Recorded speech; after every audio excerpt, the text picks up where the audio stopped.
The ideological collapse of the left, that's the name of the event, right? Yes. Is an event taking place literally the moment you started watching this video. Okay, no, it's not true. If you started watching this at 4 p.m. when the video went up, that's when the event is starting. So we've got Sargon of Akkad, there's me, and who's the third guy? Carlos Alizraki.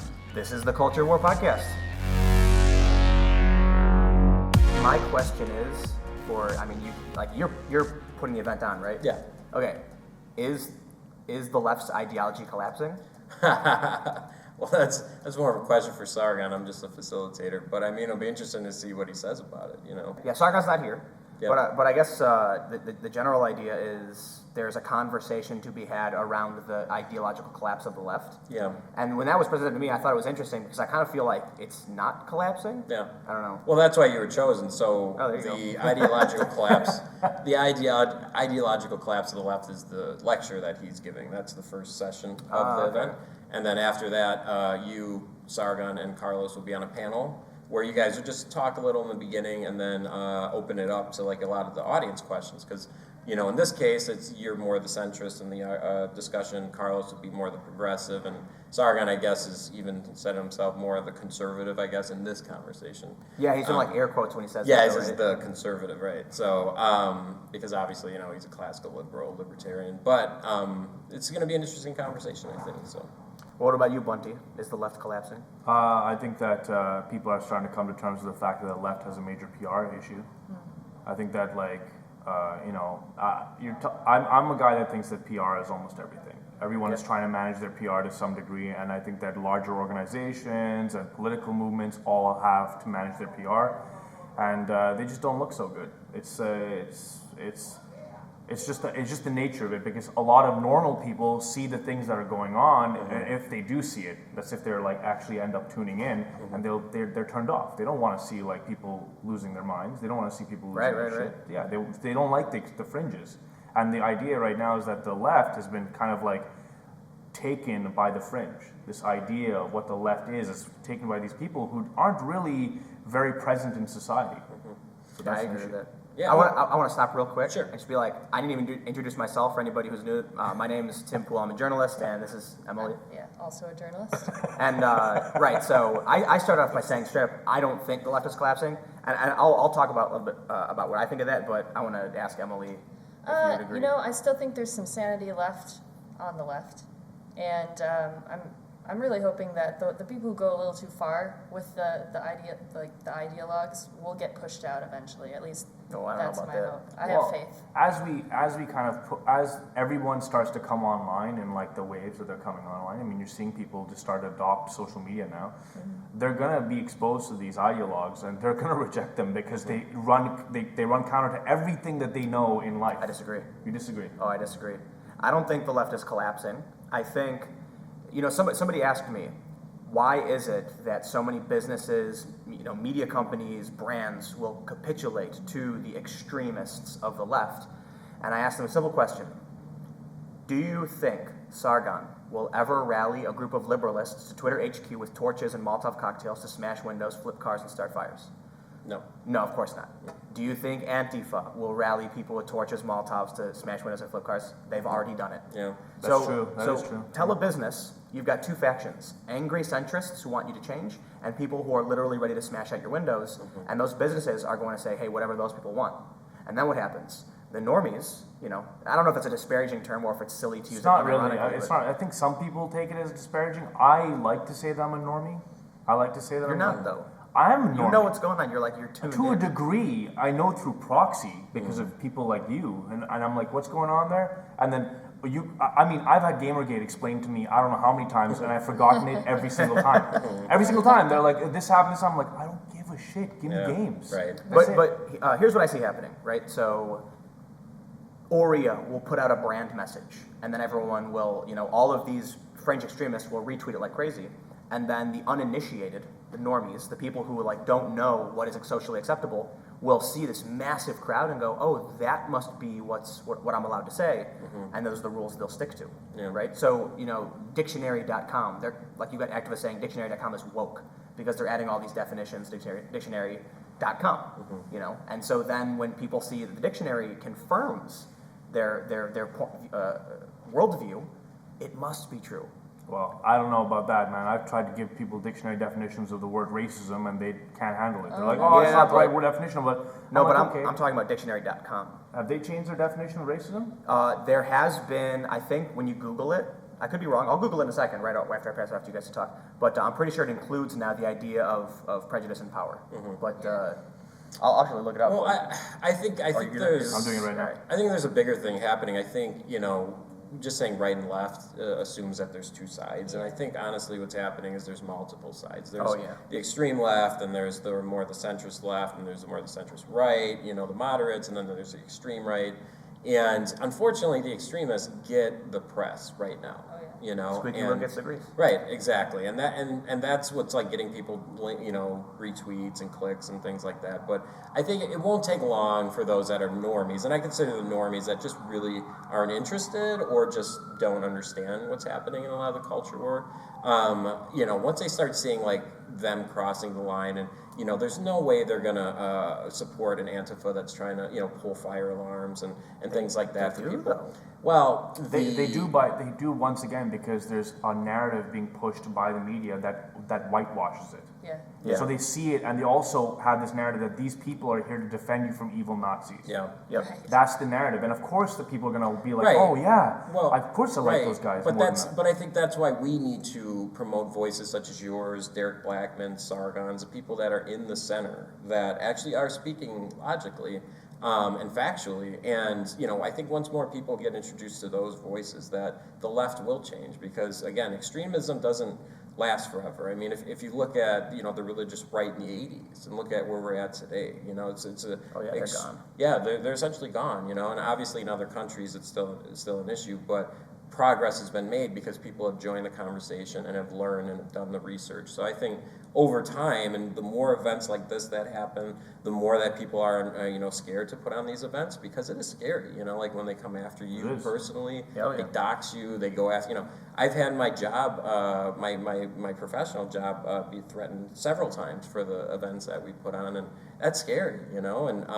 But the more we continue to do this, I think we will have a positive influence on the conversation. I guess that's So, oh, go ahead. sorry, racism Yeah. is exactly the way it's a belief or doctrine that inherent differences among the various human racial groups determine cultural or individual achievement, usually involving the idea that one's own race is superior and has the right to dominate other, or that a particular racial group is inferior to others. That's the first definition, and Right. has no What about the extended definition? extended a policy, a system of government based upon fostering such a doctrine, discrimination, hatred or intolerance of another race or other races. So that's it. The three definitions that I see there they don't mention anything about white people not being targets of racism and stuff like that, which is I haven't spent a lot of time talking about recently, because I feel like it's done. Like I've already mentioned that yes, you can be racist towards white people.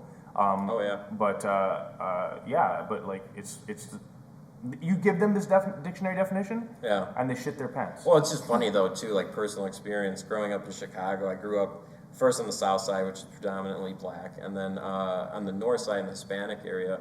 And I'm half white, so like in the black area, I was constantly picked on, and in the Hispanic neighborhood, if I kept my mouth shut, like I look Hispanic because I'm half Mexican. But as soon as I start talking, like it's there's this weird bullying that happens, and so obviously other cultures can be racist against other cultures. I mean, I would see black people be racist against Asian people. And, my mom would like dread, and my mom's she's obviously from India, right? Yeah. But she would dread. She was like really hoping that my sister wouldn't date a black guy or something. It's like insane. That. Just shit It's like like that. it's Yeah. like it's Just but shit it's like like it's that. that's like for me like a harmless version, because she just wants to wanted my sister for a while to just date Indian. Obviously now she's not like that anymore, Right. but that's what it was like before. But yeah, like the egalitarianism, like that, I think we should be focusing toward. It's so weird when when we see the social justice warriors like harping on certain topics instead of trying to create equality and showcase, like, why are you even looking at people as if they're black or Indian or Mexican or whatever? Why we should be looking at each other just like people, It's one of the last things that come up in a conversation. Actually, I'll only ask like, if I'm really running out of things to say, I'd be like, yo, so what's your ethnic background? Just Yeah. to kind of see what the deal is, especially if they are, you're talking politics to some degree. And That's the only time. well, and the big thing I always like to bring up, it's like when you do a lot of world travel, like you guys have done a lot of world travel, it doesn't matter where you go, like if you're in Kenya, Egypt, Greece, or whatever, you can be, I'm Mexican, I'm American there. It doesn't matter what I am, you know, like I actually had to explain to someone in Egypt what Mexican was. They didn't know what Mexican was. They just knew I was American. And they hated us at that time because Obama pulled the funding, you know. But yeah, I mean, it's like this weird national issue that we have. But once you like walk outside of that, it's not, you know, you're American. It doesn't matter what color of skin you are. So I want to go back to what I was saying before, because after you read the definition, I actually went back and I actually thought that Wikipedia had altered the definition to institutional power. It's not there. I mean, at a cursory glance, I didn't read through the entire Shouldn't article. be there. Well, you know But what they it- say. but it's not. They say that dictionaries are written by white people. So Well, no. therefore they're But wrong. the point I'm making Seen is that that too. It's Yeah. so stupid. whoever these people are who are saying that racism is prejudice plus power are literally making this up among themselves. Oh yeah, Because it's not in the redefining dictionary, it, it's yep. not on Wikipedia. There's like certain like articles online, but in most literature that Yeah. we have that addresses it, even dictionary.com, which is like woke, like as the activists are saying, doesn't mention it. Yeah. There's one thing that I want to bring up in talking about the left is a kind of an argument that I was having actually earlier today with somebody who I asked whether mansplain and femnag are offensive. Okay, so for those who are not familiar, mansplain is a word to describe specifically when men are condescending in an explanation to a woman. And femnag, I believe, was made as a retaliatory statement that because Never heard women that. stereotypically nag men, they said, okay, then we'll say that women are femnagging us. Typically, femnag is not legitimately used, Yeah. and mansplain is unironically used. Yeah, because I mean, at the end of the day, like we've just grown a pair and had to deal with it, Like we don't Also- like when a woman like nags us, especially if it's a woman that like we're partnered with, we kind of just take it and we're like, all right, this is just the But deal do- that I signed up for. Yeah. This But is hold what I on. got. So, and, like, so the idea is, do men actually condescend enough that mansplain becomes necessary, and do women nag enough that femnag is necessary? But the point I want to get into is not to debate these words, because I think the words are silly no matter what, is that who has a right to use an identity attack against somebody else? And what I was told is that as long as you are part of a group, you can attack those who oppress you. And I said, okay, so here's my question then. Does a trans man have more privilege than a cis woman? Okay, so that a transgendered woman, a woman who transitions to become a male, by becoming a man, does she now have more privilege than a woman? And does that mean that woman can now attack a trans person without being considered punching down?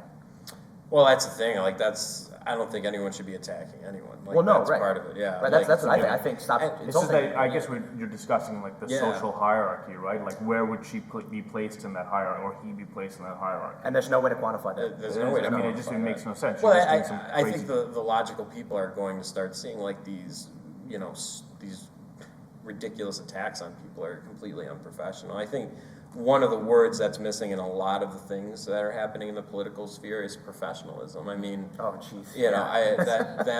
there is a certain, even if you don't agree with somebody, there's a certain way you should act and treat someone, and that's something, that's where Twitter really harms the conversation, because it's the anonymity. No one knows your real name. You can go on there and say whatever you want, and you're actually talking to a real person. And in a lot of cases that hurts, even though you can put Twitter down, whatever, but like when someone says something about whatever, personal attacks on you, it does affect people. Well, that's one of my criticisms of Sargon. Yeah. And I'll even criticize you to an extent. I don't, you're not making overt insults to people, but you do use words in a way that are meant to be as kind of a Yeah, I call people ragamuffins. I call them Right. rats, stuff like that. Yeah, things for like sure. they're not arguments, right? But that's not so bad. And I certainly think everybody has a right to be mean Of and course, to do yeah. insult. Sargon at the event. I only in do it Portland- when people insult me. Like, and they're coming at me. That's when I go. That's the only time.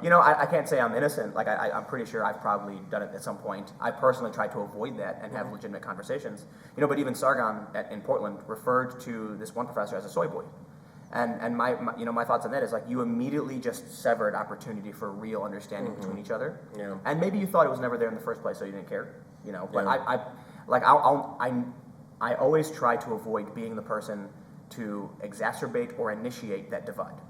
It's what I tough, though, and people make mistakes, like, especially in person, you can say things without a lot of repercussions a lot of times in person. It's hard, but, there's a certain faction out there that's all they have, is just constant personal attacks, and that's the kind of stuff that just sickens me. It's Factions, I would say. factions, yeah. absolutely, yes. So actually, there's a couple other concepts in the ideological collapse of the left that I want to bring up. One, TERFs, trans-exclusionary radical feminists, of which Bunty has been banned on Twitter because of his criticism of. Yeah. And then I wasn't even a direct criticism. It was just like, hey, It's I like noticed. If the tweet were to be translated in like actual just communication, like normal communication, I'd be like, hey, I noticed my friends are doing this. Yeah. Right. And that's But literally what the hold tweet on. was about. Yeah. It was the tweet was an ASCII depiction of you throwing someone off a building. Well, no, it was an ASCII depiction of shoe on head throwing Yeah. skirts off the building. That's right. That's all it was, and that was it. Gone. And what is a TERF for the normies Trans. like me? Go ahead. Trans-exclusionary radical feminists, right? So there are essentially two factions of feminism. There's way more than that. Right. There's two like big ones. There's the intersectional feminists, where everything's in a stack. There's privilege, and then whoever has the most privilege is allowed to speak. What's it called? basically. It's called a progressive stack. Right, That's right, it. yeah, Oh my yeah. god. Progressive stack. So progressive stack is basically if everybody raised their hand to speak, you would start with the least privilege It's first. a Kimberly Crenshaw model, essentially. Yeah. And speaking of the collapse, why that doesn't work is that when you look at two people, you don't know who has more privilege. This is actually a big problem during Occupy Wall Street when they were trying to implement this, and someone raised their hand who was white, and they said, well, you're white, so we're going to have, you're a white male, we're going to have the white female speak, and then he was like, oh, but I'm actually gay, and they went, oh, we're so sorry, we'll go back to you. Like, you have to actually assert your identity. God, and man, to it's so prove- weird. It's so weird. I know. It's absurd. It's like eventually we're just gonna have a chip in us that's gonna have all our labels attached to us, Yeah. and we'll be able to like literally put an actual social score to our privilege. I mean, like, China's doing some kind of it's like, actually, ignore China. Like, they're doing some kind of social credit system, But it's not the same thing. It's No, not no, like no. it's But like, I'm not talking about like tags, but you look at that Black Mirror episode, Yeah. where whether people liked you or not, your score went up or down. Oh, that's happening. Yeah, that's happening. Yelp, Uber Right. ratings. Yeah. It's happening. But yeah. but to get back to the TERF idea, essentially, when this split happens, I'm trying to argue. I shouldn't say argue. I'm having a dialectic with a lot of activists on the left. I don't know if they're trans exclusionary or not. So I don't know if it's offensive to the left if I say a trans man is a man, right? I typically come from the side from the place of being trans inclusionary. Like, I would use the she her pronouns for a trans woman, he him for a trans man. But then if you're talking to someone on the left who is trans exclusionary and you do that, now you're offending them. Now you're crazy. undermining the actual underprivileged. Yeah. See, that's so specific. Like, again, I think I'm a better voice of the normiehood than Bunty. But like, when we think liberals, especially, in our world, you would think that's ridiculous. Did you just say that you're more of a normie than I am? Yeah. Oh, yeah. Absolutely. I didn't know. I'll let you I didn't know what a TERF was. But like, just not, obviously going through the 90s and going through all of that, all the things that have changed over time. And if someone says, I'm a trans man, you would typically respect them as whatever they think, whatever they meant, whatever they label themselves. Like, to say someone on the left is trans exclusionary just seems like Yeah, but an oxymoron. They are, right? And so there's an argument for this, Yeah. right? So one of the arguments from trans exclusionary people, and this is, this lends itself to a larger problem I'm going to segue into. Women's bathrooms are safe spaces for women, for female-bodied people, okay? The idea being that there might be some women who are sexually assaulted, who want to make sure they can have a private space to go about their personal business without a male-bodied person in that room. But intersectional feminists want to allow all spaces to be open to either biological sex, in which case, trans-exclusionary radical feminists say you are taking away a safe space for women to give it to men, because they don't think that trans women are actually women, they say they're men. So they're on the left, they're arguing for safe spaces, they're arguing for women's rights, but not including trans people, And so that's an argument. I think that's a pretty uncharitable depiction of what they may be saying. I think that it's also very possible that they are just not down with just having them in female bathrooms, but they're like okay with having a mixed gender bathroom. That it's TERFs? Yeah, I don't think that TERFs would have an issue with a bathroom that they don't have to go into. Oh, right, yeah, You know what I exactly. mean? So, one of the arguments I've heard from them is to make a trans bathroom, or to make a single stalled unisex bathroom, like a single room. And sure, and then give women their women's room, and then give men their men's room, and then make a unisex Like a third one, yeah. Yeah, it's not like I don't think that every person who's trans exclusionary is evil. I think people are a little bit of both. They're selfish, they're generous sometimes. But this is just the split, right? So the point I'm bringing up is that you have this split among left factions. And actually there's been for a long time the anarchists versus the liberals. In Berkeley they spray painted liberals get the bullet too. And because they say liberals aren't left. And it's like, I know, it's so fun. I love that. I love when they say liberals are on left, because I'm going to mention this when I open tomorrow. I'm going to say when I heard left, I thought liberals. When I heard right, I thought conservatives. Yeah, what else would well, it mean? here's what they That's say. all I thought. What they say is that's a North American understanding of specific American politics. I think it's a Canadian And understanding, because I never had an issue with conservatives. Pretty much anywhere in the West, Yeah, UK it's too, colloquial. yeah. It's a colloquial term. Like when you talk about someone who supports Bernie Sanders or Jill Stein, who are literally on the left Right. spectrum, and you call them liberals. Yeah. Liberals or progressives, but liberal is the word typically to refer to someone on the left and conservative someone on the right. Yeah. But they say liberals get the bullet too. Yeah. And then there was a post on Reddit where anarchists, not necessarily anarchists, anti-fascists, which includes anarchists, communists, socialists, who I might add, I don't understand how they all intersect with each other because they kind of disagree a lot. But they were actually saying we need to be careful about the progressives. It was the weirdest thing I ever saw. They said progressives are going to be at these events and they're not willing to get behind us if violence breaks out, so you need to make sure they don't snitch on you and throw you under the bus. And I'm like, man, the split is crazy. That's why it's so confusing, and like somebody that's just coming into the community and learning all of these different like labels and stuff. It's so confusing. Like, Yeah. I don't know. I just don't see how any of them really get the support they need because of how confusing it is. Like you were talking about PR and brands. The best PR and brands are the simplest ones. Nike, just do it. When you add trans exclusionary whatever, like it's how confusing is that? There was a study done. It's like, why can't feminism just be feminism? Yeah, right. There was a study done that I think was actually pretty terrible, and it said that fake news predominantly comes from the right and from Trump supporters. And the reason I disagree with it is that most of their sources were conservative media, or like they specifically looked at links that were conservative and then looked at who shared them, or most of the links were. And I'm like, well, if you want to see who shares most conservative stories, it's going to be conservatives. Your findings are silly.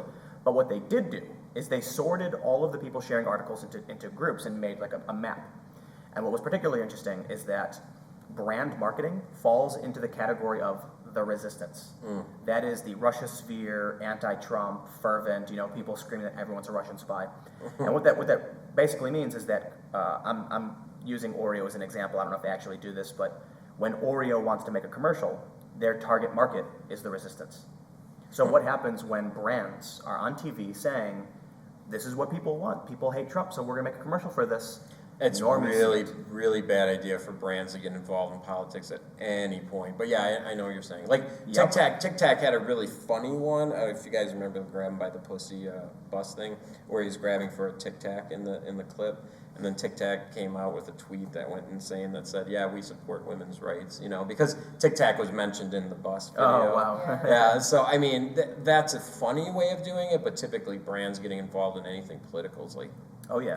Really bad idea. I mean, yes. Yeah. The culture war is arguably started. Some people say it started with Gamergate when things started to actually kick off. The first battle of the culture war, and it's when you started to see brands take political stances. Yeah. Well, Hobby Lobby. The sad part about all of this. Well, I mean, we've had Supreme Court cases over businesses and civil rights for a long time. Yeah. But with Gamergate, you had gaming companies being like, okay, we're going to specifically bring in one person from one political faction to guide us in making this game or something like that. Now, like with the Parkland kids getting involved with boycotting certain brands, and then when they finally give in, then you have the reaction from the other side being like, why are you giving in to these kids? Yeah. We don't want you to get involved in politics. Just knock it Look off. at Starbucks. Yeah. You get boycotts on both sides. So Starbucks thing was. This is the segue I was talking about, that the more we move into the territory of trying to protect people, the less protections we actually have. Okay, so the first, I'll start with Starbucks. They had this incident that there were a lot of people who said this wasn't racist. This was literally two guys who were trespassing and asked to leave. They wouldn't do it. And the left said they were only asked to leave because they were black. So Starbucks capitulates to the left on the matter and then shuts down their stores for our racial training, says anyone can come in, you don't got to buy anything anymore. What they've done out of fear of one faction is created a huge vulnerability in their business. What's to stop anyone now from being like, let's grab all of our buddies and go hang out in the air conditioning at Starbucks because they're not going to stop us? Yeah.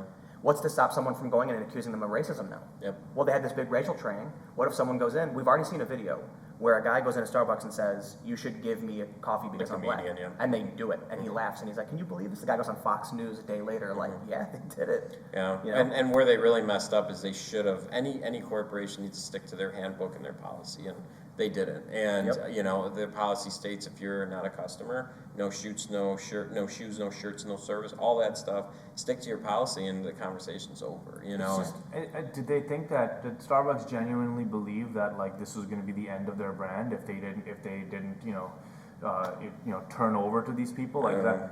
I mean, at the end of the day, if they could, we would have forgotten this. No, well, hold on. It's like I said.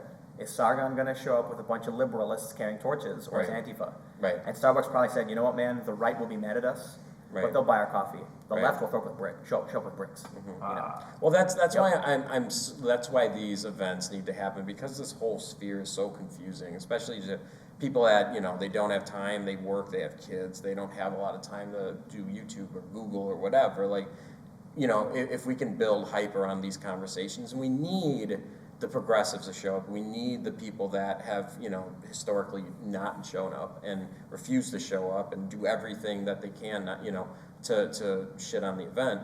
They need to show up and be a part of that conversation. But they won't. Yeah. You know how many times I've tried to interview someone who identifies as an intersectional feminist? Even people who I think know aren't all about it. yeah, I've got friends Yeah. who identify that way. Yeah. They're not super political, but they're political enough to where they actually identify as intersectional feminists, and they're friends of mine. We get along no problem because they're not authoritative. You know, we have normal conversations. And when I ask them, like, would you want to do a podcast with me? They go, no way. Yeah. And you know why? They straight up tell me because They're not comfortable. they think anti-fascists will call them Nazis and attack them for doing Interesting. it, for Yeah. simply having the discussion. So it's more the fear-mongering tactic that's working on them. It's so this is what I tell people. Like, I tweeted out, Antifa. The only difference between Antifa and the alt-right is the idea of borders. They're both authoritarian groups. They're both identitarian, but one agrees with globalism and one agrees with nationalism. And then I get a bunch of, you know, far left journalists being like, "Oh, this guy's so dumb" and things like that. And I'm like, these people don't understand what authoritarian means. You know, essentially, I'm going to oversimplify, but authoritarian is imposing rules on someone else without their consent. Libertarian is discussion, dialectic, and then having everyone agree to mutual terms. Antifa shows up and says, do what we say or else. Yep. Yes, that's authoritarian. That is asserting your authority over someone else by force. And that's what they do. So what happens then when you have, you know, a regular person who wants to engage in this debate? They're like, no, I'll get attacked. Yeah. You know, these people don't have the courage to stand up. And what ends up happening, I actually went on a rant about this a little while ago because I was like, I'm pretty sure we're all on the left. Everyone here, right? 100%. Yeah. And where are the normies? I shouldn't say normies, but where are the other people on the left willing to stand up to authoritarians? But I agree, and I've been saying that too. But again, there's some people that don't know what's happening, you know. And, I understand that. And yeah, the more, you know, the more Antifa keeps doing what they're doing, the more they're going to be exposed, and the more the normal, logical people are going to see how crazy that is. And some of them will look into them and say, "This doesn't represent me." You know, I was having a discussion with a guy, and I asked him what he thought about the massive protest in Boston last, I believe it was last August or September. Yeah, Antifa, and then Basically, yeah. there was an event. It was a free White speech rally, nationalism. and you had Vashiva, who is an Indian man, a bunch of people standing behind him holding up signs that said Black Lives Do Matter, and another guy holding up a sign saying Stop Monsanto. And I laughed because I'm like, that's like some Jill Stein signage right there. That's like some libertarian, like lefty stuff. And then you had 40,000 people standing outside screaming Nazi go home. I just want to say something. Dinesh D'Souza really fucked things up for Indians in terms of getting into politics. Because I get compared to this fucking guy every time. Anytime I say something that sounds mildly conservative, oh, look, we got another Dinesh D'Souza here. It's like, no, I don't like that guy. Yeah. Like, I don't know why you compare me. That's the racists. yeah, that's true. That's the only comparison they can make, huh? In Boston, you had, Antifa getting into fights with cops, you had all this stuff going on, you had the bike lock basher in Berkeley, and I was talking to this dude, and I'm like, listen, man, I don't think every single anti-fascist is a bad person. I actually generally like the idea of opposing fascism. That's awesome. I think we all do. I think everybody in this country, except for literal fascists, which are few and far between, are like, screw these people. Right. But when you show up to an event and there's a guy on his knees with his hands in the air, and then you sneak up and crack him over the head with a bike lock, yeah, we're going to try and stop that. And he told me he didn't know that happened. He said, I don't believe you. That never happened. And this is a guy who actively engages in these protests. And so I sent him a video, and he says, I'm not going to watch your video, man. I don't know what this is. And I was like, dude, you need to step out of your bubble. You need to watch this video. And he's like, you're trying to trick me. I'm like, bro, there's a video of a guy on his knees with his hands in the air. And he gets struck over there with a bike lock. Like, that's what like really upsets me with the way some of these events are run. Like tomorrow, if someone tries to fuck around, they're going to end up in a NYPD jail. They're going to jail. At King's College, the thing, and I'll just focus on Sargon. King's College, there's video of those kids assaulting. Do you want to just tell the story real quick so people might not... Sure, yeah. King's College, he was speaking with, who was it? The objectivist, what was his name? Rucka's guy, whatever. Objectivist. Sargon was speaking at King's College. The name is slipping me right now. Yeah. And he was Sargon speaking with another intellectual that not alt-right in any way. They were actually denounced. They were denouncing the alt-right, right? And Antifa, who looked like just a bunch of kids that were masked, showed up and literally, got in Sargon's face, attacked him, attacked people on stage, stopped the whole event. And there's video footage of them coming in, jumping the gate, assaulting the security officers, doing crazy shit that's gonna, will land you in jail for a long time. And they just let them walk away. They just let them walk out. And I think these events have a responsibility to take care of those bad actors, left or right or up or down or center, whatever. Once you start utilizing violence in any case, they should be in jail. The more they get jailed, the more they get handled, the less it's going to happen. Because no one wants to sit in jail. These kids have real lives. They have semesters or exams they got to take and things that they're responsible for. They can't sit in jail for 3 months. Look at the J20 trials, right? So last January 2017, this massive protest. People are smashing windows, starting fires. I believe the fires were after the arrests, actually, but there was a huge group of people, 200 people arrested. And, in my opinion, I think the police use arrest as the punishment. It's like, arrest them, they'll probably get acquitted, but then they'll be off the street. Just get rid of them. But a lot of people pled guilty, and that's right. Yeah. But then, this chokes people up. People traveled across the country to this protest, and now they have to keep traveling back and forth. It costs money. Like, that is a punishment that they're using. I actually don't like that idea. The idea that you can punish someone by forcing them to pay for courts, make them travel back and forth. And I don't want to get off topic, but now we're hearing that the prosecution was even withholding evidence in these cases. So you've got a tricky situation essentially. Well, I want to go back to what you were talking about, like New York Police Department's going to be there to break up any kind of fights. I think there's also been a problem lately, and this was actually just recently uncovered in Charlottesville.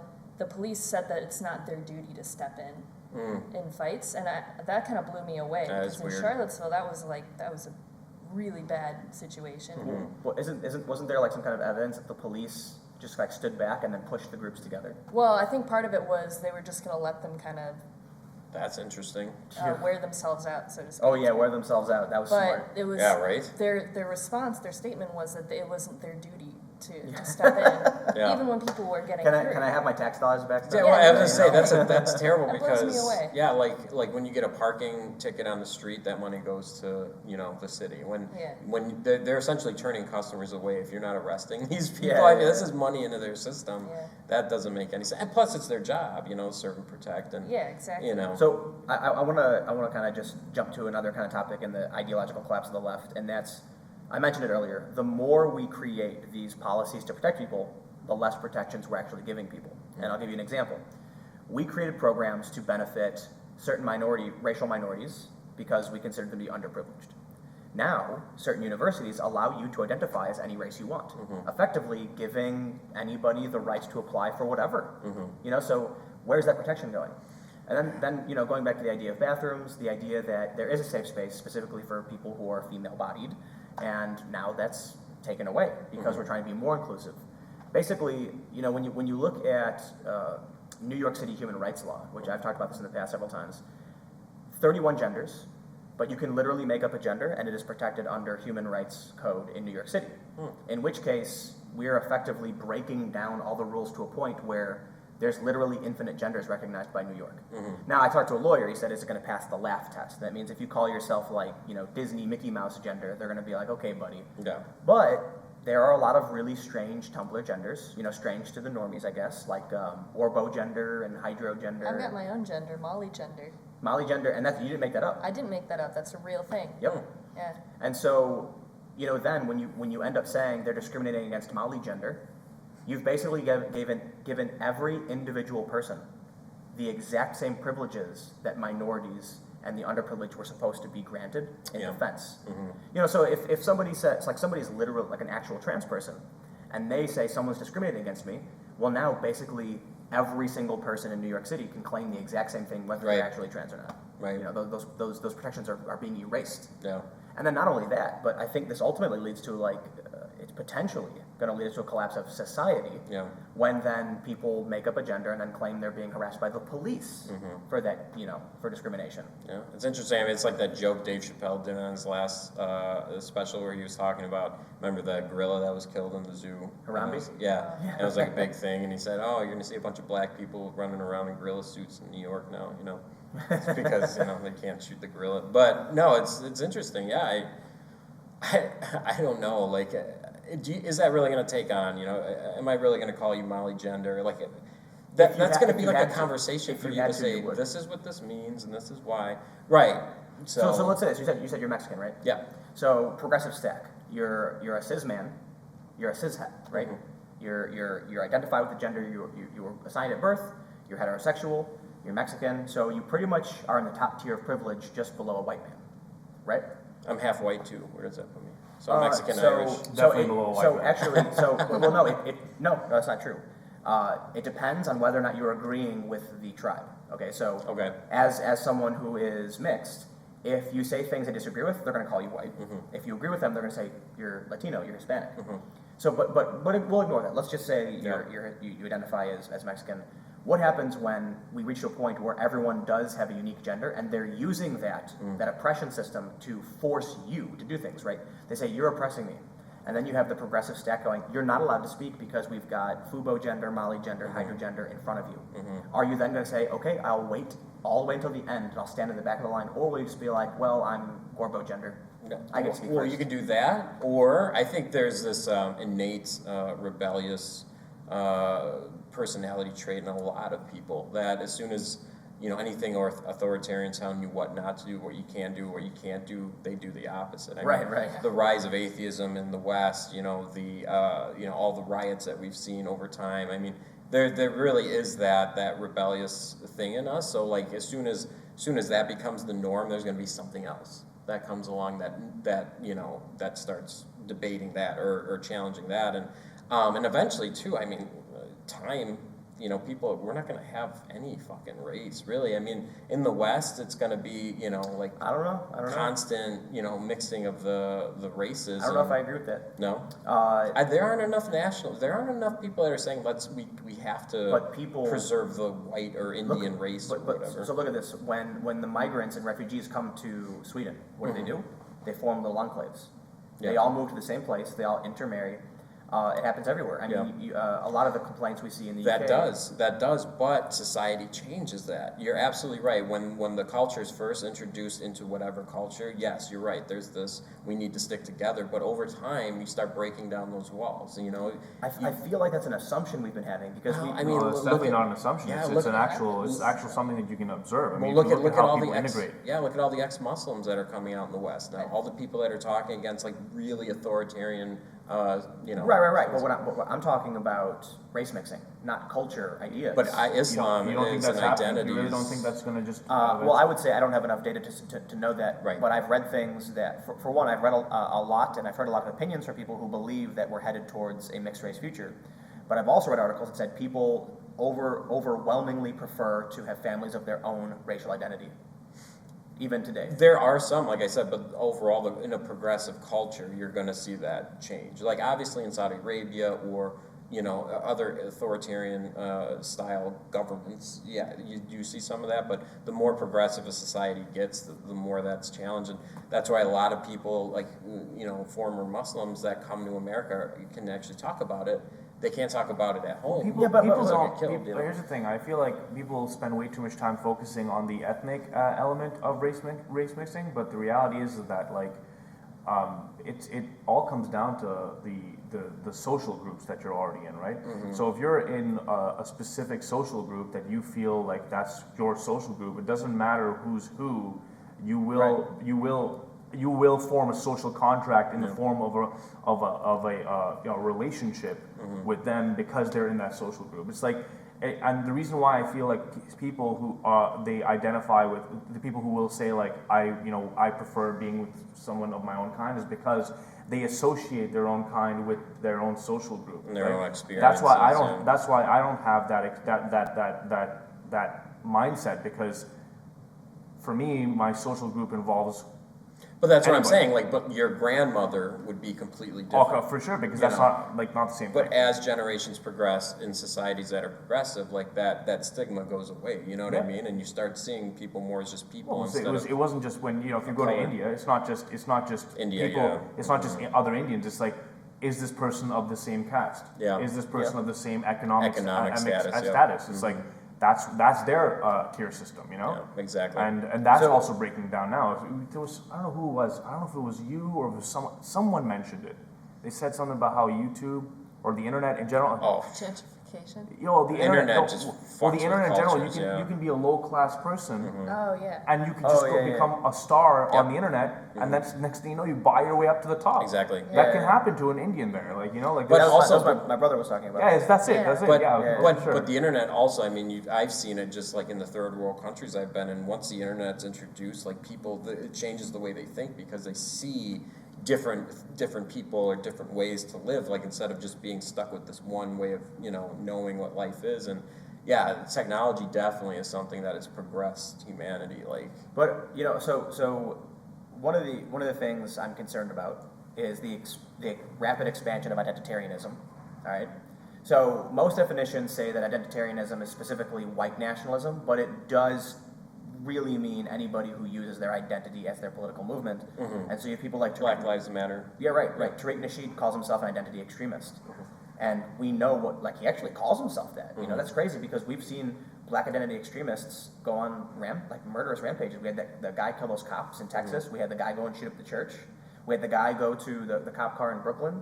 Like identity extremists are scary. Yeah. And one of the arguments I've been making is as a person who has interracial heritage, identitarians are worrisome to me because whatever the ethno-state is, I'm not allowed in. Yeah. And then the other thing I want to point out in terms of talking about the idea of people choosing their own race is that they're actually saying in statistics that the U.S. is going to become a Latino country, a mostly Hispanic nation. Yeah. They're not saying it's going to be a mixed nation. They're saying by 2050 it's going to be majority Hispanic, right? Yeah. So I mean, if you guys have heard that before, right? Like the future of the U.S. in the next 50 years will be predominantly Hispanic. No, I've never heard that. No. I mean, that's. I've heard more beige, like just when they say a predominantly mix. Hispanic, though, that's the thing. Like, is predominantly Hispanic going to be focused in specific sectors Yeah. of the U.S.? And- Like, it's going to probably most likely be the border states. But I think it's even funnier though too. Like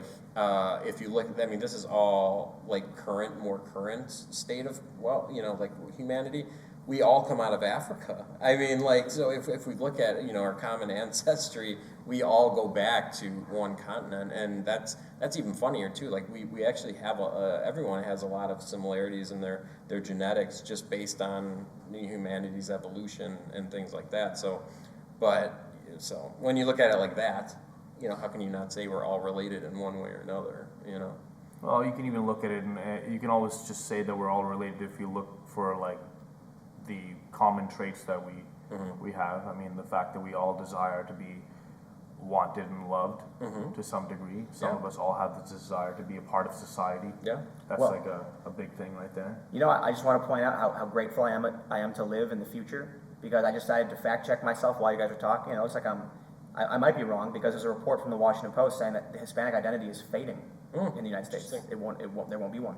And that you know what, I think I might actually agree with that because I worked for Fusion, and Fusion was supposed to be Spanish-speaking millennial television and web programming, and then I guess they quickly learned that millennial Latinos just view themselves as Americans, not as exactly a group. Yeah. So maybe so I guess you guys are saying you subscribe to the idea of the South Park future, where the people are all olive-skinned and bald and they're all just one race. Yeah, and I don't think that's just America. I think that's any progressive country, any progressive area. Like, once you have people that can see past the surface stuff and just focus on ideas and, like you were saying, Bunty, on just you find someone that you love, it doesn't matter. Well, social, just you're gonna date within your social group. Exactly. I actually brought this up. I actually related this whole social group idea with the level, the amount, like the difference in age in which you date. Yeah. Like I said that it makes no sense for an 18-year-old to date a 16-year-old because if you're an 18-year-old, chances are you're either going to university or college, and you're not going to be in the same social group. They're still in high school. You're doing other stuff. You're moving on to other things, so it makes no sense. Really, you want to kind of date within the social group that you're in, and just like I wouldn't want to date someone that's really that much younger than me because I'm at a different period of my life where I've learned certain things and I just feel I've developed my character a certain way that I would want to meet someone or date someone that's similar. Well, and that's why relationships are so hard because, like, my wife and I have been married for over 8 years now, and we've changed. How does she do it? A lot. What's that? How does she do it? I don't know how she does it. No, seriously, like when we first started dating, I wasn't into any of this. It was more like on the surface stuff, focusing on my career, focusing on, the normie stuff, if you will, and she was doing the same. And over time, we've changed and evolved as individuals, and that's the challenge, is being able to change and evolve with the person and accept who they're becoming versus who you're becoming. It's really... you're constantly working, people change constantly. So let's jump to this idea about MythCon and whatever this mini myth event is with Sargon, me, and Carlos, and then everybody, Bunty. Yeah. These spaces for so actually I'll point straight to VidCon, right? So for those that aren't familiar, VidCon is the biggest video digital conference every year, and there's other smaller ones, but it's mostly VidCon, and they do not give space to people like me. People like Sargon. Sargon showed up, what was it, last year when Anita, bashed him or whatever? Last year. Yeah, so Sargon shows up, sits in the front row of an event with Anita Sarkeesian, who's a feminist. She insults him a couple times, and the event apologized to her. She had bashed. Right, so you can clearly see that they do not value who Sargon is. And I'll tell this story, I probably shouldn't, but I'll say it. I had my agent reach out to VidCon being like, hey, we'd love to get Tim on a panel about live streaming and news. And they said, we're not doing any of those panels this year. And they were like, yeah, if they're not doing it, you can't be. And I'm like, yeah, no, I get it. And then sure enough, they did too. But on the panels they had about news, 2 progressive activists, not even journalists. It's weird. So then we have, MythCon, which was, your event was born out of atheism. Right? Yeah, it was born out of atheism, and in atheism it was always a point of pride to challenge and question, ask questions, the tough questions, when we look at the religious texts, we look at all these figures, were they real? How do we know they're real? Like, why are these religions, why do they hate each other? So it was always asking the uncomfortable questions, and it was a weird thing, like even within our world, we started seeing that go away. We started seeing more of a focus on social justice and not being able to ask questions and challenge narratives and stuff. And with MythCon 4, I personally I didn't know anything about Gamergate or VidCon, what happened with Anita. I didn't know any of that. And but what we did know is that there are some creators out there that were atheists or supported secularism that really brought in some interesting conversations, and we wanted to do that. Like we started this debate segment in our conference, and we wanted to have these conversations because we think this is interesting, and this is how people learn in a lot of cases, and this, it gives people something to think about at the end of it. I have a theory. Yeah. When, in the 90s with the Republican Christian conservatives being very anti-gay, anti-gay rights and all this stuff, the atheist community, which opposed theism, people saw an opportunity because atheists were inadvertently targeting the Christian conservatives because of their anti-LGBT stance. Yeah. And so then, in my opinion, it feels like the atheist community, which was primarily focused on theism, ended up being inundated by people who were primarily focused on social justice. It's part of it. And then when the Christian conservatives kind of started losing it, they remain. Yeah. You know. And atheism plus too. Are you familiar what's with that? that? What's that mean? So atheism plus was a movement within atheism that it was mainly started by Richard Carrier. He was one of the figureheads of it.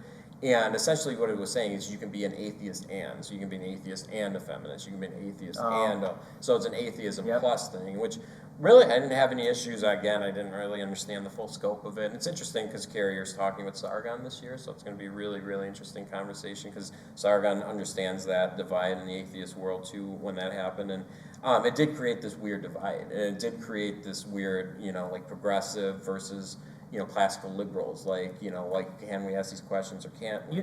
I could be totally just naive on this issue, but I just got to ask, why is it that when you look at the Christian conservatives in the United States, what they stood for, back in the 90s and early 2000s, was nothing compared to what some of these Islamic nations do. Right.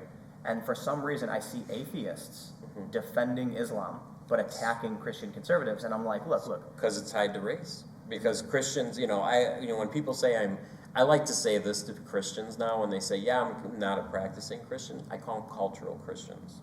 Because that is the best way of describing Majority of people who are religious are culturally religious. Cultural Christians.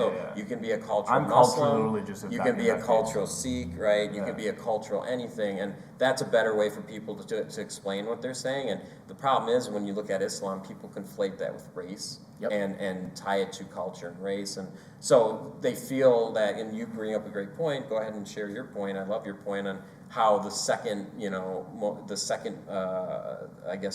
populated religion. I'll just give the general idea to the audience. 'Cause I don't think I've ever said this in a video, but this is what I usually say to people, not as a point of criticism or derision or anything about the race, but I say, how many Christians are there on the planet? Yeah. Close to 2 billion. How many Christian nations or nations that are predominantly Christian peoples? Dozens. How many Muslim nations? Dozens. 1.6 billion Muslims. How many Jewish nations? Technically one. Israel is in conflict. It's a two-state solution. And there's something like, I think, including the entire diaspora, comes up to like 11 million. I could be wrong. But it's plain to see that there's a massive difference in the power of Israel, the Jewish people around the world, and Islam and Christianity. Yet for some reason, you'll see people on the far right and the far left condemning the Jewish community like crazy, and then people on the far left defending Islam as though Islam is somehow more oppressed than Judaism. And the argument I get from people is that it's because Islam in the United States is more oppressed than the Jewish community, and I still don't know if that's true. Yeah. I mean, I believe that's still technically an assumption, it's so strange. Look, I've seen even in Montreal, there's been like, I don't know how often it happens. I know this one guy, his name's Corey, really cool dude, and he has this thing called Erasing Hate, and he goes to different parts of town and he like acid washes swastikas off of like buildings. And there's a photo of him standing next to a swastika that was pretty much just painted on someone's fucking doorway. So I mean that does happen. I don't know how often it happens, but it happens often enough for him to like go out often to like Well, let me just say, this goes back to the problem I said of how do you quantify who is more oppressed than somebody else. You can't really do it. No, you can't. Like, I mean, there's some really overt things like an overwhelming majority group, like white people in general, you could say are the majority and black people are 13% of the minority. But when you really break it down, then you start getting into white trans women versus, and then we ultimately end up with Muslims versus the Jewish community. Well, people have this belief that Jewish people are somehow wealthier and more powerful and smarter, therefore they're not oppressed, even though they're a ridiculous minority compared to Christianity or Islam. Yeah. And that comes from the left and the far left and the far right. It blows my mind. Well, what I like to tell those people who, think that Muslims are being oppressed is just go live in Egypt, go live in Saudi Arabia, go just visit, just go experience the culture and see how women can't go outside without a male counterpart, or they have to be covered by a burqa, or they can't drive, or they can't read and they can't learn, and just see the way the culture lives or the society struggles constantly. I mean, these ideas are not based in logic and reason. And let's bring it strictly to the United States. Yeah. Right. So you want to say that these Republican Christians are pushing anti-LGBT policies and all that stuff, and that's a bad thing. Not even with these foreign countries, but just America. Yeah. But then you have Linda Sarsour going up on stage and, Right. and tweeting about Sharia law and saying it's a good thing, and that's literally religious law. Yeah. The equivalent of which I believe in Judaism and Christianity is called Mosaic law. Yeah. Very similar. If you had a Christian conservative go up on stage somewhere and said we need to institute Mosaic law in this country, that's like Leviticus. Yeah. That's like you can't wear cross cottons, you have Yeah. to stone people to death. Yeah, so I mean, you can look to cultural Yep. religions and be like, I disagree with multi-thousand-year-old Bronze Age text, but then you have people who are acting like Islam isn't an Abrahamic religion that believes Right. mostly the same things. Yeah, with the same characters and a lot of the same tenets, and it was actually the response to Christianity, and like a lot of people. Again, this boils down to education, and again, that's why I think these events, like with the atheist stuff, it was always to educate people as to where the stuff comes from and why it is what it is, and why we believe it to this day. And I think with MythCon and with this event with Sargon in Manhattan, these conversations need to happen because people are so complex. Like, you can say you're on the left, but your left version is different than your left version than yours. But these conversations allow people to pick and choose like things that make sense to them and expand their identity. And I think the more you educate people, the more you're going to see people being able to agree to disagree, because you get so caught up in your political ideology is no different than your religious ideology. And if you think someone's on the other side, they're the bad ones, I know I'm right, that's where that inherent bigotry comes from. And if you can educate people out of that, I think that's how you do it. So let me say this. I think it's safe to say that we are all of the political ideology that rules and laws need to be voted on and agreed mutually between all of us. Correct. In that our society determines these laws are just, these laws are just, and these are the things we agree to do, and that it's not absolute. We're not anarchists. No. There are some rules that are going to be imposed on us, but we try to avoid forcing people to do things, as opposed to some other factions of the left that think people should not be allowed to speak. Right. People should have to do certain things. Deplatform them. Right? Yep. Yeah. Or even YouTube. Deplatforming is the ugliest thing in the world. I mean, because it's happened to me multiple times. Well, It's so shit. Well, that's where It feels terrible. I just get upset with the social media platforms. They should be treated as, like common halls. They should just be the facilitation and let people discuss and let the good ideas rise to the top. Can I just point out, it's the craziest thing to me that you have people on the left advocating for corporate control of speech. It's insane. That blew my mind. It's insane. Once you have them weigh in, now it becomes precedent. Now it becomes part of policy. And when corporations have policy, it's hard to change them. And These companies like Twitter and Facebook, Google, they're funded by billionaires, venture capital. It's the elite, richest people. Yep. I can't imagine seeing it Occupy Wall Street and telling people in the future corporations will control everything you're allowed to say, and people Exactly. going like, Not yeah, that's allowed, great, not we allowed like to that, we like say that. Yeah. what you're now allowed to see. Yeah. Yes, Yeah. yeah.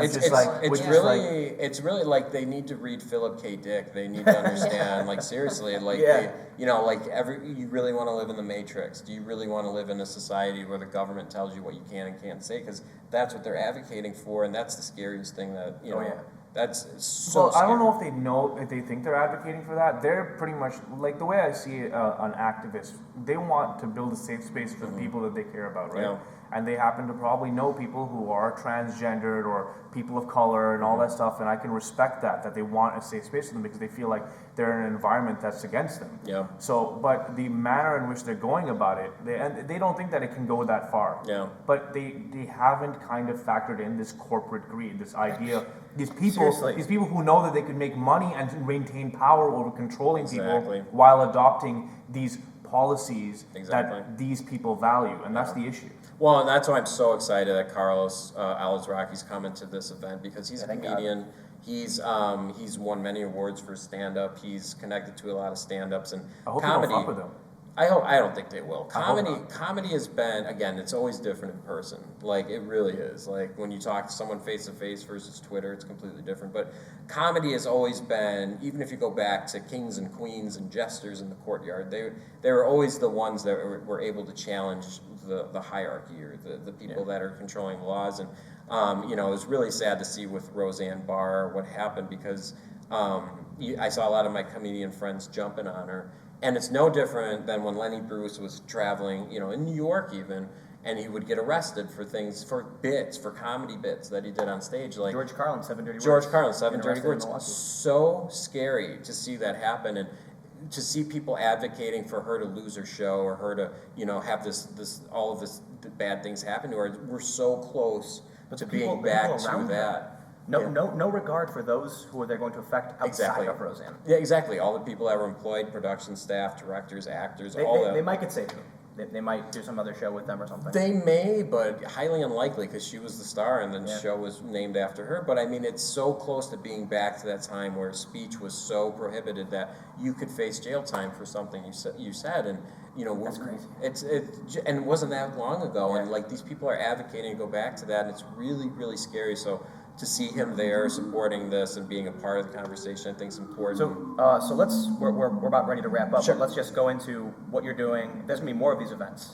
Hopefully. So the goal is, if this goes well, and hopefully it will, we got a great host. Hopefully it goes well. It's all on you, Bunty. But yeah, if this goes well, hopefully we line up some more cities, some more dates, some more people on the panels, different. And the nice thing, again, with Carlos being involved, it introduces a little of the Hollywood aspect, which Hollywood has become fallen victim to a lot of this. We've talked to a lot of actors that have said the same thing. They can't even joke on set anymore. Like they really have to be careful what they say, and it's really scary, And so having him part of the conversation, hopefully that gets to those. I don't even care about what's meant to be said. I don't give a shit either. Like George Carlin in, I think it was like 1992, called Richard Pryor and Eddie Murphy the N-word. Yeah, But he didn't mean it as an actual insult. He made it as a point about context. exactly. But I mean, I don't care that you insulted somebody. Everyone, The issue that I have with the way that they kind of treat Ivanka Trump is like they kind of like they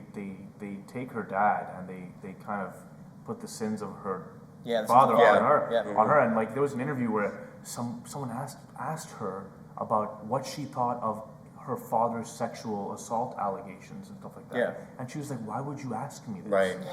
What a Right. like disgusting No, thing to ask someone. Yeah. It's like that's why I feel bad for her. I hate that she constantly gets shit on. I don't know who she is as a person. I don't know anything about this one, but like Yeah, they go after her in a very unfair way. That's problem being in the public eye. Yeah, Like true. you're Oh open to man, criticism. people lying about me left and right, Yep. lying about you left and right. Yep. It's ridiculous. Lying about your event left and right. Oh It's yeah, absolutely. Well, there hasn't been a lot of lies about this event. I mean, that's it. But I think that's the beauty of constantly doing these things, and we had gotten to a conversation of like whether Antifa's good to up at an event or not. I don't think No. it is. I don't think it is. Look. It gives you press. It gives you online online that's not status. and stuff. value. That's not- Exactly. Right, yeah. Longevity of this, it needs to be where people feel comfortable coming, but also like like valuing this type of conversation. That's Right. unfortunate with the atheist community's lost right now, and hopefully they can start getting back to that. But we should be able to have a conversation. Doesn't matter with who. Right.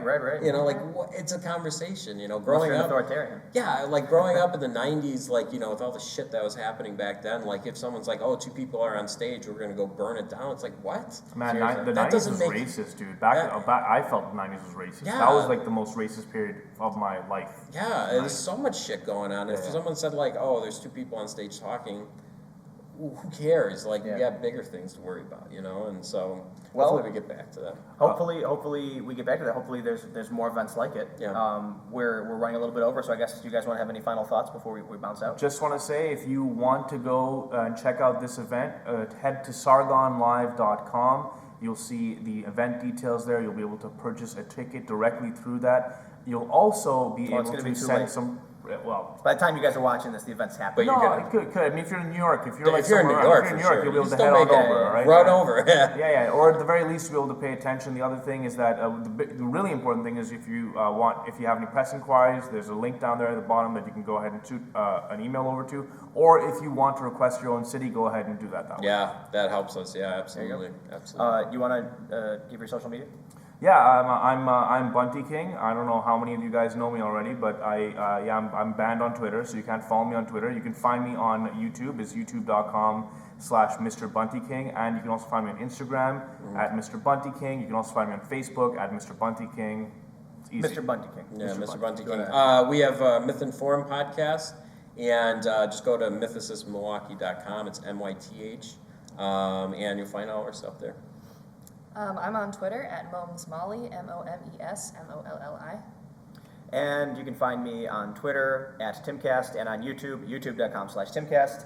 Thanks so much for hanging out and listening. We're essentially doing like a pre-day for this big event. It's gonna be a lot of fun. I'm really excited, and I'm looking forward to probably arguing with and agreeing with both Carlos and Sargon. Yeah. So we do this podcast every Sunday at 4 p.m. I've also got a video every day at 4 p.m. on my YouTube channel, so whether you're watching or listening, come back tomorrow at 4 p.m., youtube.com/Timcast again. Thank you all so much for hanging out, and I will see you tomorrow.